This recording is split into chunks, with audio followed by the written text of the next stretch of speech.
Is it okay if I blame it everything on the European mind?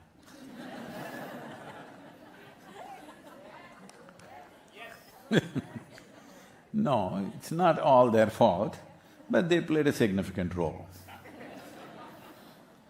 One thing is, the European mind started thinking, if anything has to be good, it must be in straight lines like this. Everything like this. School means everybody stand in a straight line like this. Even dead bodies are in a straight line. And now you're becoming little hippie, some of you, otherwise neatly potted with oil and this guy, see. Hey, stand up, man, let them see your hairstyle, come on, come on. See this guy can do well like this.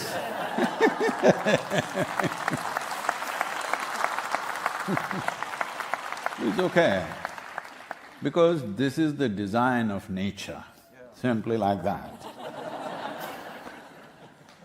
But everything like this, everything like this, everything like this. So in the same effort, we made our agriculture also like this, proper lines. It must be straight lines like this, everything in that way. That's not how land is. Have you seen at least the contours of the land, how it is? In India, if you… now they're also trying to imitate the European structure. Otherwise, if you look at it in various places in India, the farm fields are made like this, like that, like that. Why? Because the soil is like that. The soil that's here and the soil that is just over there is very different. Accordingly, they built the structure of the farm that according to the soil types, they went like this, like that. Now whatever the soil, we ignore it. Boom, straight line. Because our machines demand straight lines. Well, we could build different kind of machines. Hello? A damn machine which goes only straight. Why? We can build a machine which goes like this. You can imitate an ant and build a machine, it goes whichever way you want. Yes or no? So these straight lines and straight lines people did not understand, nature there are no straight lines. Everything is like that, all right? Just to tell you, there are any number of examples. One striking example is this. In the prairies of America, the grasslands, I'm talking about prairies because prairies is one of the biggest disasters on the planet. In 1930s, you heard of the Dust Bowls in America? Hello?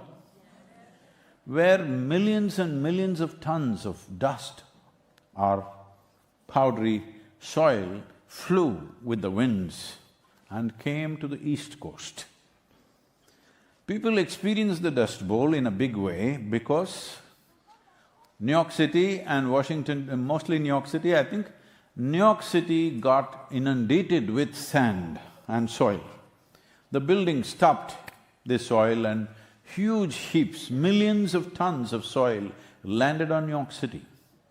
To see where this is coming from, the President of United States at that time traveled all the way to the prairies to see what's happening, and then he said, we're losing America. Because once the soil is lost, America is lost. We are really losing America, we must do something. And they formed a new institution to control that. Even today it's functioning to some extent, but only to some extent. So why this happened was, when the Western farmers went there, you guys, it's okay. When the Western farmers or European farmers went there, they were in the straight line mindset. They thought this whole land is left wild, nothing is made use of, it is not in use. But there were over 25 million Native American people living in that land, and they were farming for many, many millennia. But their farming was such, they farmed in tune with the nature. And one important aspect is, in the prairies, there is what is called as a prairie dog.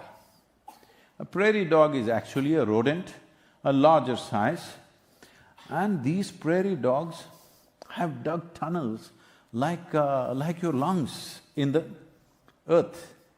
In that sandy desert, semi-desert kind of grassland, they have dug tunnels, millions of miles of tunnels right across the prairie. So the Native American tribes at one time said, when the prairie dogs are not there to cry for the rain, this will turn into a desert. Something like this, I'm paraphrasing. Because the prairie dog was the indicator of whether the land thrives or not. So they grew their food, cultivated in such a way they don't disturb the prairie dog. What natural vegetation was there? They just enhanced those plants which are more useful to them that they can consume and reduce the other things a little bit and manage this. In a selective way, they burn down a few things and manage this. When you go there, it didn't look like it was being farmed, but it was being farmed for thousands of years.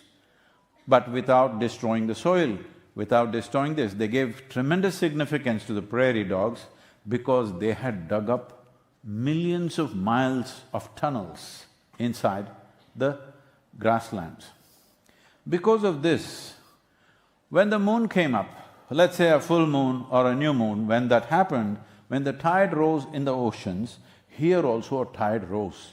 From within, the water rose through these tunnels and came up, and the surface got the moisture because of the prairie dog tunnels. This is why they said, if the prairie dogs are gone, then there will be no rain. Because the moisture or the water levels came up and the moisture came up, what is called as transpiration happened and it rained. Every time the water came up like this in the prairie dog tunnels, it would rain.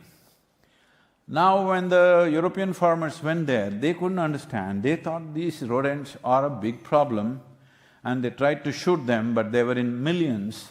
Then they poisoned them, then they did all kinds of things to eliminate those prairie dogs, just one species. Just because of elimination of one species, the prairies largely turned into dust. When the wind blew, it just picked up millions of tons of soil and it came and landed in New York City? No, it did not. Just a little bit got stopped by the New York City buildings, the rest of it went into Atlantic, of course. Everybody was talking about this, how New York City was piled up with soil and how it was a great disaster. I said, New York City stopped some soil, that is not the disaster, that is your fortune. The real disaster is the soil that you did not see and the soil that you cannot measure, which went into the Atlantic. America went into Atlantic, that's what it means. Your topsoil went into Atlantic Ocean means your livelihood, your well-being flew into Atlantic. Only a little bit got stopped by the New York City buildings. So these kind of things are happening everywhere in the world. Some of them may be very dramatic, some of them may not be, because in our minds we have this silly idea that if something has to work, it must be boop, boop, boop, boop. All lines, factory lines. Even our schools are run like factory lines, unfortunately. Children don't come one kind, we must understand this.